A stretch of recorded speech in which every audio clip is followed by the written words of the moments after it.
Offerga amata chatna drama le nupidugi leifam phawba thinbiramlaga mayumda halakami.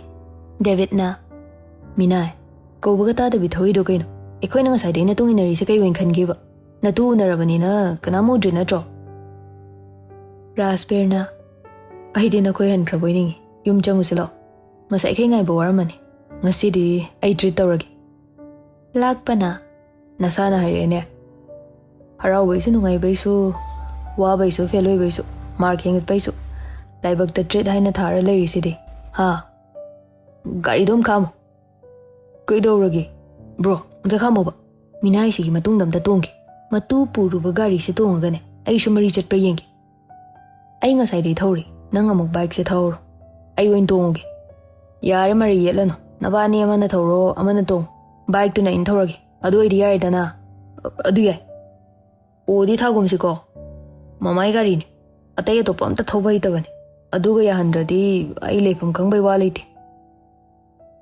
as tongdo ga talli da minaina amu mai baja che kaino moin khalak pamal iktiva da o thaba nungai roi drive bani na yum ga changkhinu ko wari han chana kise kedora ba ha nupi do restaurant no pusalu ya ro aying bang ga thakmina da as kai bit bike to pudri no ba nahan khaina puraga gari do yang na thongni aduga brake to khang pha pha ni adu da make law da nupi wer di bro so khangamani as kai de adui wakhal ga tawde da na tu di koi ningi duga aduga karam koi ni khangdradi to nang di koi no mi di nupi koi ba se yam nungai hai lo da pang koi ne minai nangi se di dhap ta loishilida ari bana koi ni sune ama hana koi na batok adu wer di pakatarni aina mok ngangi aina ga koi adi noi natin oro ta ge dani tin ner kani Rasper taplapna ai mawanda nung shi aikre mana di pakumam ta pirakpa ngai ni di ai haikibani maraktu da nikhil siyam kana takshin bamal madu huran bado kaya pharoidamni kai no yam hainabani hostel da lemina ba mayamna mana karan taragana makhwang du thudik taridana direct mana hi belamni mi phubadi ha akoi ne helamni mangondagi ai ngonda khana horokpasu nate nangna pambana tu da koi gena taksil do khana ba hori nei yaroina class yam wale kain tong ni side as isa se tarang chatli ko aga ngasai chatmina rubage magi manam nam lei re isa se masi phiro sing se phajan thojila thamtar kanar kani yamandra nupi go onminna ruba aduga manam namni kain ibo bora manam nami habana pakchani bo nupi khutab tuga nangna hiring khai yari sini aina ngai is madu masu nangona kila mal noy ngasai message thajila ido uraga aidi pakhatlure mana ngakpadan company gi offer ni na khum adongai khose kai treat pizza ge ba makhung mari pan ba ai jade ko yen tawrse akhoi do ina samjila sirong aside as akhoi do tawsida mathak ahang badu da adu erdi mahi shu mai khu su ining tamna sejina ba yarni as mai khu sejina ba thingjile berani koi ba phau koi na dri ai shu sejina roi hai be mong ulami adu udre na sejina radi amuk su hek nuai te do koi shu koi na dri bana tu du na hairaga kiriba yare me khu thingadi mahi do khara jing yamdi taw nupi na ngamoin tawradana ibungo nang shu na tu thiradine na tu na haiba dum yakini da thirabudi idu na haiba indodi kana na haiba indoino as yare se noini wari do yam taningdre arbia nayum chang sayar ga na changurase kuidi kuiragumse ai thorage do tong bai saru ga dum moyage nupi na ngamba sidi adum matom thujasani haining bai jo ai mut nungai ri aduna sauning bam ta phaude mayum yobaga firol hongdoktuna mafam chana thanamlaga amuk chak chana chatpagi phibam da thore mamtana thoiba pong kaya da halak toino nangbu note sini haibadudi loira abro kamain tawrage ayamba loire mama awat padu xerox tawrage na hainar halak padi yam theng da bi tarama mangda laki numidangi chakni pung hik ta kangaude hayeng school ka doi na tro kharanga na halak na ba taw ko chat kanu hairasu nangna isolanga kani do mama manam namge kadai pabung kai chakige pung kya halak toy mange ba oja soba hoida chatni hairambani halak pasu yar ichabu kai haininge hayeng dei chilla su chinna Pabungdo, tuition thin biba yagadra hang. Ai tomta gari amada chatpado yam nungaitreba. Haima, ichana hairisibu sengabo. Ai thengani, soiba yade ko mama, hayu ko. Sida chile haradi ai laik tamba toni. Nganna hanjila uko thoiba. Chalo khige ma, chaki tokpa halaki, school chatna doinina. David na hairakpani. Rasbir na, mama, aigi chak charu khara hapadi kaunu ko, sumlam damnare. Kai hairamino. Pabungdo hayeng day tuition thin biyo na haibani. Gari machada sum chatpado nungaitri. Kai gino aisa, kai am singagi. Kanana kai hairagi gyan tarisibo. Phagi on thora kanu, nakhoi ni su lau lakpi. Oja sing na khara gyan ta na uhansi. Ahum nam silasi ko. Imagi thoiba, ichana gyan tarakpase, mama pele. Nangi pabunga hana gumloy no ko icha sidi. Mi na ngauge na ngaurakpadi upay layba natte. Mayam tongba school gi ahenba bus to golai hekak pahubaga Nikhil phatchung thagi. Rahul na, kaijano bhai, kai kaurmage. Ai bang tore, ngasi laar, juda chatluge. Arai bani sakra chasiluge. Ai abi ni masi misi. Driver du na, kaidano mana chakri se ha. Ju chatni hairame. Sir pamhai bagi khonthi tawa tare. Yobaga ne, pau hanam ta pihoge. Mar ka hanthara jalane, mana chung thori sibo. Mana first tari ni daga ka. Atopa satra singsu nimphung Nikhil na chung thahobagi maramda wari sanarami. Oja singsu pau tabadagi matha sanarami. Tiken na, ai lobo chatlurage. Aduga mana sumna tawrise, kaigino hangaki. Atai da hangbasu khatna chaina thokpa leite na haine. Pamhaiba na, ngasai su aiga harauna ni wari saramido. Ma kai khangdaba lei, awatpa lei haine su hangbada kashu thoidokpa leite na hairambani. Phare oja. Sigi matang si atopada yogdana ba khara control tawbiram. Aduga aina mabu lawraga lakminaragi. Magi tungan ba nungaitabsu leibra na khara hangbi. Leina na, sir, ayong ta changjarage. Ibema. Kai leirage ne nangbo. Chango. Class to uzaga amta changhaudrabo. Sir, toilet chatloge na hairaga lakpane. Ado kai gumbamta haizage. Nikhil na ngasi school laktre se aina khaliba maram se shoidana oirambaya. Hai, nang khangma maramdo hayune. Mana handak matang se nitibo hainabiyo haidana aingonda kana request tawrakpadagi aisho hairure. Nupi masani yaraktabadagi ma school da amuk hana laaroi hai. Lairik ki muhutta irang pamlakpani ne. Ngarang su sarga thengnarambado aikhoi niti da haiba lakpani. Aduda sumarup amagum khanbagi mawngda tarakpaduda masu ikai boy. O, ai bhab tar. Tiken na Angang si, ozana oina judagi lobiru. Ai nitiga wari khara sanaramgi. Sidi atopa na taraga yam phazabo wafam sunate. Animak aikhoina asa tawriban. Sidi loina swerakpa tare oja. Phare oja, ai yaurage. Leina, nangna pau tamakpa yam nungair. Nangna jangkibada nitido, sida laknaba ungta hairamuko. Atopa ojana maram hangaso, chumna kohobane na hayo. Hoi sir. Ngahak leiraga niti su lakle. Masado karimta phawdabani na thausaramde. Kaurambai maram su khanglamde. Tiken na, mi na hainai sitaraba natro. Nikhil du ngasi bastagi chongtharaga juda chatki aise. Ma ngarang su laamba maline. Aw, laame. Mahadi mande sida ju chatlido thonglonda jala. Mana nangonda kaide hairame. Koigano. Adum singna hayo. Nungsi haire. Aina thank you khum. Adai koina rase hai. Aina marup amagum khalle hai. Saubra kaino mathantai saugalang. Phai, lairik phana hairasu irang tobada aina saukadoba nate. Lagta lakhisanoma, ngasi aigi chai chaba tar. Sir, aigi maramgi oiraga phubadi tawn. Ai yam hainade. Kona aduna tungda pharak tarak tomal. Aduga mana ngasi juda chatlisa. Ai maramda wa santo ira. Adugumamta leiteda. Nangna haiba wado Leina su haiba. Kadai phau chumge haibado. Taning toban. Ai changba yaradra sir. Aina nangbu icha ningolni haina khaliban. Masi nang ngaklamduna irang tawramdaba phai. Natlamdrabadi mina su aigi maramda itungda wa nganglamgan. Hoi sir, ai changuki. Amana khangba pau atopana khanglai. Ikoi koide raspberry na kongda su yorakpa. Lakpana mai dudi juna taba to passport le razalo. Symmetry su uniform da changba yarini. Yam la pasunate. Hoi, Kangla su lei ko. Kangla do uniform set pa changba yadre na thingba lei rugum tawban. Adu yorim basu yai. Raspberry na mai do engonda tawgi na tawrin. Ju chatning bai nati. Nupi masani yadi khanga pawda du yami kai dridu kai gino. Mama idu thi net account to ini. Lari kai rusu na wa lodi du utawni. Oja me amna oren kaw banet pa tawjisani. Sidi nahan Bruno yo for the lorum down. Sudi numit ama de thajalo. Aduga chendra makso leidana. Masana nung share pangai ki. Kayam kuin chang bahiro. Nang nangai ba. Mana kudong chaba ying amadi phazani ko. Adudi thazadid.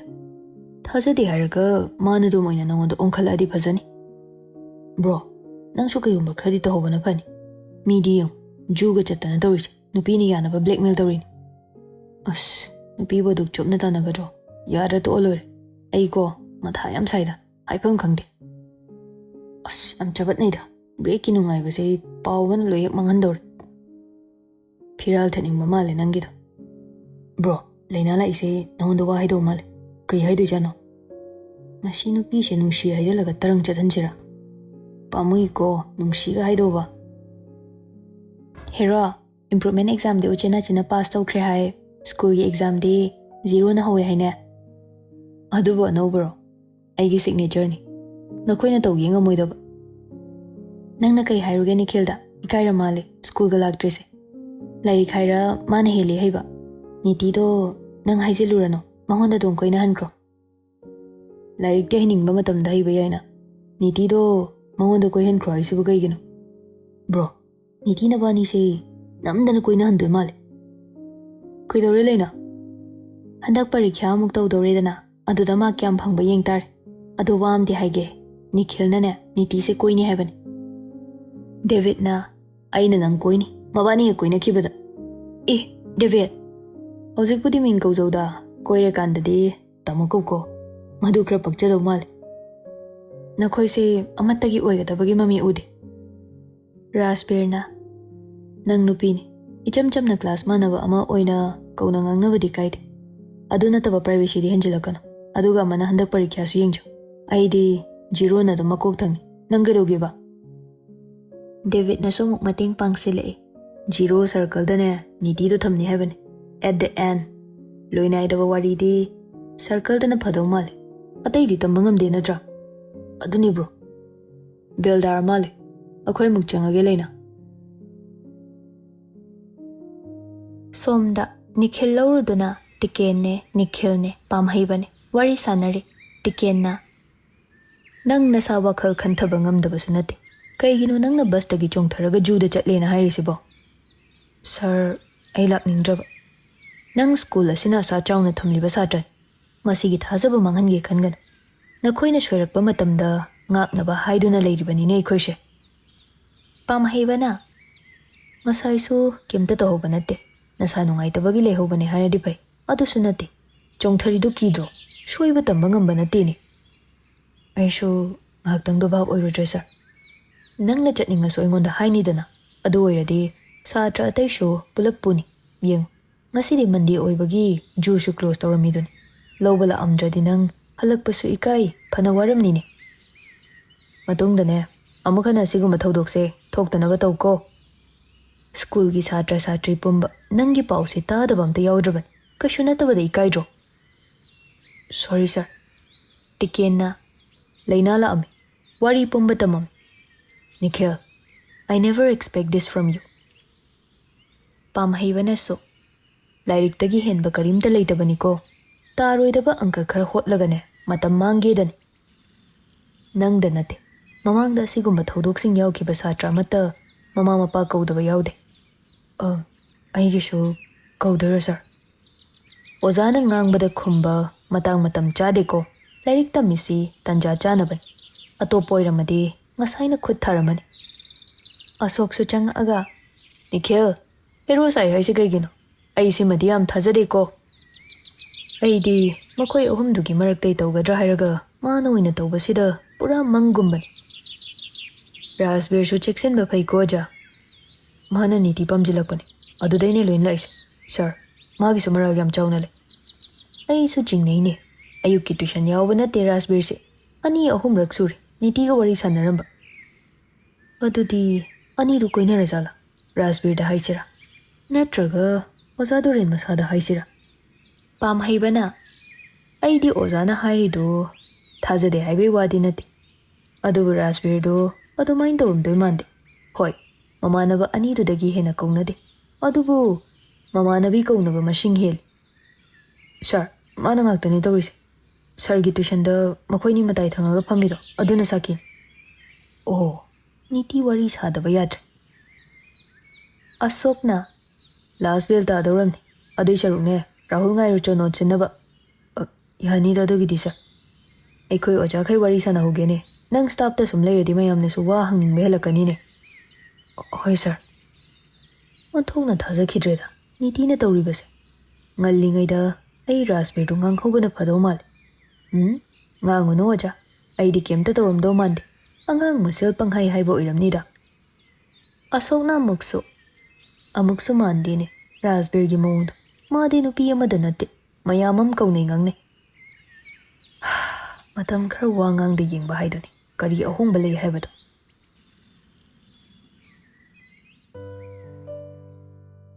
haiba illibadoni magido inthinu ngaina wari sanadraba mapado ngasidi machanupagi tuition thilakpado ubada oja ani sungakle pung 8 makai da loidone pabo ngaiba yadoina tro atoppa achinba thabakka leibro hai nangi adugumba wahaidu da nine ina saurise ai karimata chalo nang ngaidoine ai gi damak matam khra kai thokpibagi thank you khonda haute da oza angang thilairo imung changu khisidana yani da swaida sungai gi ngasi dagi aina muk thindok thinjin haurage tawban matomta thadokpa nungaite oza manungda dum ngai bi upai leite tikena taklakpa duda manungda changba tari niti su mapa macha punna leirambadu da ngaklame aina haidro thelalakena yarba natro atopa kai mugalige lairik tumaga thawa yauna pao kana gano ni mano wari sanaraga changkrisibo oza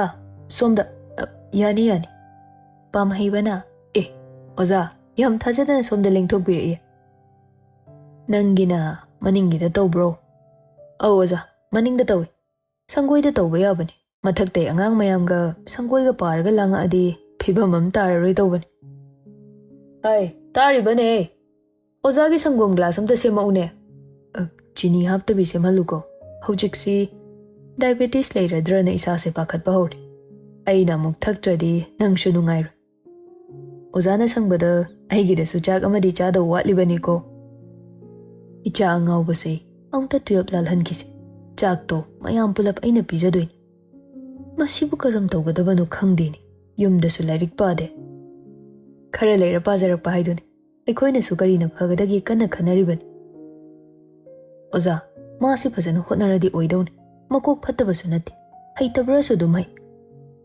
aina taklakpa satrada su yauri maku phajaraga manung tin changbado oza matam leirida gyan lakchekini asigumba satrani thajadana mai paktoise ngasai su position lip toba satra ma nupi angangi maramda class bang tobagi matha sanaruidana oja asigumba si khara thajadana dum thokpani rani thokla aga oza sangom leire yare kaithel macha dungai satra satri mayam do langbada makhoi marakta ani amadi irang kana sagatle tumin yengnaraga lakpana yare khra yengadi tumgidar nungshidi harga pakhum su pirak tabisibo ni tani nang amadi 12 parikya thadringai chenchilo nupa thoe haigeni onka korta phajabam leitar bor mamanaba oinaba adu erdi aishu kaina lairi khaibi ama phangba yaidana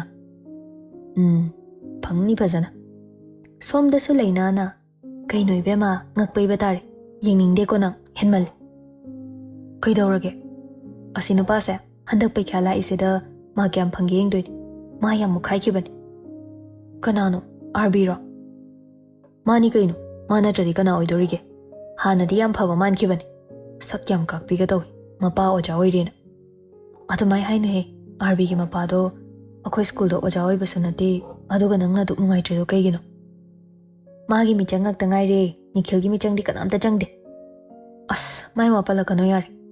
Tanjado de Rihanna. Mana ju chatiduna kai hainingino. Madumi du so thazadana program tarami. La eto achangba migi wari sanano haibadu chumiko. Nikhil na ibani wari imta sanse Rasbir. Soide sanasira. Natraga soy phaba thorakira. Kai wari. Nangna niti pura chakredo kaidano. Migi kai shu khangjadabi macha se nangna manghanaba hotnai se kai nungaitaba leige. Mayumda pau yokraban. Niti ngakna kai pau yokrage. Rasbir na kai hajilino nangna ha. Nathau yam leite na nangde. Kai nungaitaba leige ngonda. Niti nang shu ai kanano haiba khangkani. Asiguma mitna basu uhange haibero. Nangna mafam se tamise. Oi, Mr. Laire. Handang na hanboy. Matungda mukhana ne. Ai punsi de yalake khangano. Ai ngasi babung na thile. Mi khatnai haiba paudu tahan manuaite. David na mi ushitaba tawradi warak pini ko. Mafam se laik tampham ne.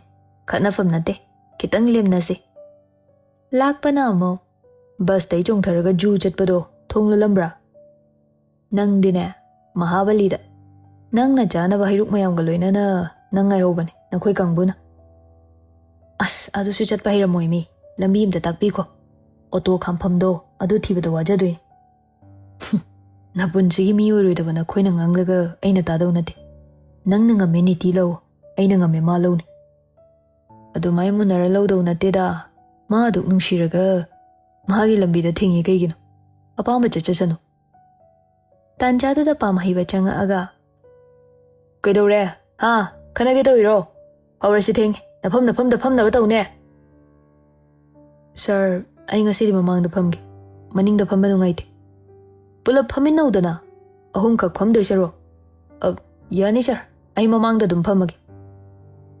Hero haugat ke tungda mangda nupishu adum phamba lai. Nikhil de sauning bada loiram.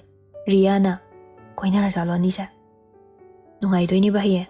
Makhoi ba balak ni harak pamal. Koina ba kai amukhana unaba phangdaba se. Nikhil yam cha abani. Nupa nupi gi matang da khatnaba se handak na hanbadi nate. Ado irasu yam khatna ningde. Ai RB na ne pekha pass toba mitsina yingni ko.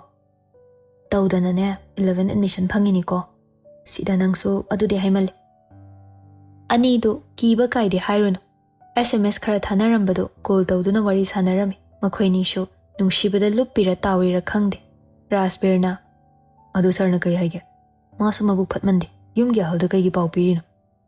Madu phudat luraba. As adu main tawraga hena irang thokna doi mal tawgano. Adu gyam nungshirabu kai gi abidrino. Nangbu pa puridro. Ya khaira. Ai mi gi favor da thabak to base kya kai dode. Si matang da hangano. Paukhum phanglo. Hayeng do babala aga ngang do mal. Kiruno adu sharuk ne yumda nong nini leirucho. Lakpada thobal ki hom da puro. Ai adu chaning.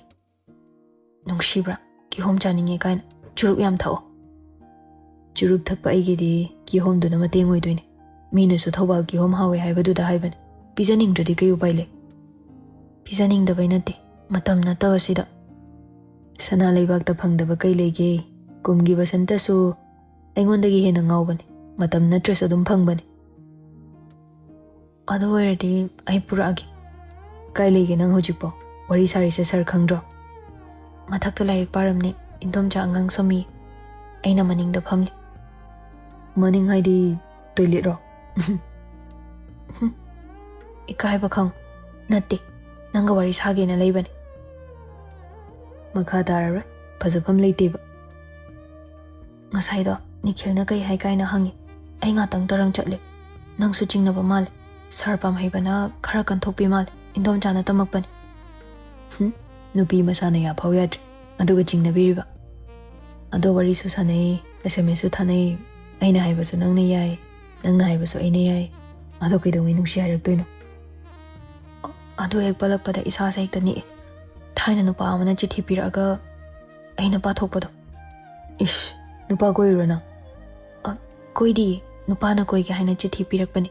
Kimandana. Akhoi maada utpani. Mana nupa do chaiki. Ai shwai do che hendo ro dude. Aduga tawardi ko. Noi thongal dane. Nungsi gi dharna phamni ko. Ai khoi yum su khangdana. Lagdoi ni kaino. ꯅꯪꯉꯣꯟꯗ address ꯍꯪꯉꯒ ꯑꯗꯨꯒ ꯙꯔꯅꯥ ꯐꯝꯗꯣꯏꯅꯤ ꯑꯗꯣ ꯅꯪ school ꯂꯥꯛꯇ꯭ꯔꯗꯤ ꯑꯩꯁꯨ ꯆꯠꯂꯣꯏꯀꯣ ꯑꯗꯨꯅ ꯍꯦꯟꯅ ꯃꯤꯅ ꯆꯤꯡꯅꯔꯅꯤ ꯑꯗꯨꯝ ꯆꯠꯂꯣ ꯅꯪꯅ ꯍꯥꯏꯕ ꯀꯤꯍꯣꯝꯗꯣ ꯄꯨꯔꯛꯀꯦ ꯑꯗꯨꯒ ꯂꯥꯏꯔꯤꯛ ꯄꯥꯗꯕ ꯌꯥꯔꯣꯏꯀꯣ ꯋꯥꯔꯤꯔ ꯐꯤꯂꯝꯔꯣ ꯅꯨꯄꯤꯅ ꯂꯥꯏꯔꯤꯛꯀ ꯄꯥꯎ ꯍꯥꯏꯔꯒ ꯑꯍꯤꯡ ꯅꯨꯡꯊꯤꯜ ꯈꯪꯗꯅ ꯄꯥꯕꯩ ꯃꯑꯣꯡꯗ ꯁꯤꯟ ꯑꯃꯅꯤꯒ ꯎꯠꯄꯗꯣ ꯑꯗꯩ ꯑꯩꯅꯒ ꯃꯅꯤ ꯃꯇꯨꯝ ꯑꯣꯜꯂꯒ ꯒꯣꯜ ꯃꯦꯗꯜ ꯂꯧ ꯍꯥꯏꯔꯕ ꯑꯗꯨꯗꯤ ꯍꯥꯏꯈꯤꯗꯦ ꯄꯥꯈꯠꯂꯤꯔꯣ ꯅꯪꯉꯣꯟꯗ ꯍꯦꯟꯈꯤꯅꯤꯅ ꯍꯦꯟꯕꯤꯔꯣꯏꯀꯣ ꯑꯩ ꯂꯥꯏꯔꯤꯛ ꯄꯥꯅꯤꯡꯕ ꯐꯥꯎꯗꯦ ꯑꯗꯨꯒ ꯃꯀꯣꯛ ꯊꯣꯡꯕꯁꯨ ꯉꯝꯂꯣꯏꯗ ꯑꯗꯨꯒ ꯂꯩꯅꯥꯒꯤ ꯋꯥꯍꯩꯒꯤ ꯄꯥꯎꯈꯨꯝꯗꯤ ꯄꯤꯈꯤꯅꯤ ꯅꯣꯡꯃꯗꯤ ꯑꯩ ꯀꯧꯔꯛꯑꯦ ꯊꯝꯃꯒꯦ ꯐꯣꯟꯁꯤꯒ ꯊꯦꯡꯅꯔꯗꯤ ꯌꯥꯝ ꯐꯖꯗꯦ ꯑꯍꯤꯡ ꯈꯔ ꯋꯥꯈꯜ ꯈꯟꯈꯤꯒꯦ ꯑꯗꯨꯒ ꯅꯪꯉꯣꯟꯗ ꯊꯣꯟꯕꯗ ꯆꯥꯟꯅꯗꯧꯕ ꯃꯤꯡ ꯑꯃ ꯊꯣꯟꯒꯦꯀꯣ ꯍꯧꯖꯤꯛ ꯊꯣꯜꯂꯣ ꯅꯪ ꯀꯧꯔꯦꯗꯥꯏꯅꯦ ꯐꯥꯅꯔꯅꯤ ꯆꯪꯉꯨ ꯂꯥꯏꯔꯤꯛ ꯄꯥꯊꯣꯛ ꯑꯩꯒꯤ ꯁꯔꯨꯛꯁꯨ ꯌꯥꯎꯅ ꯀꯣ ꯑꯗꯨ ꯊꯝꯗ꯭ꯔꯤꯉꯩ ꯋꯥ ꯑꯝꯇ ꯍꯥꯏꯍꯧꯒꯦ subject plus verb plus object. Tama gi ko, Arbia.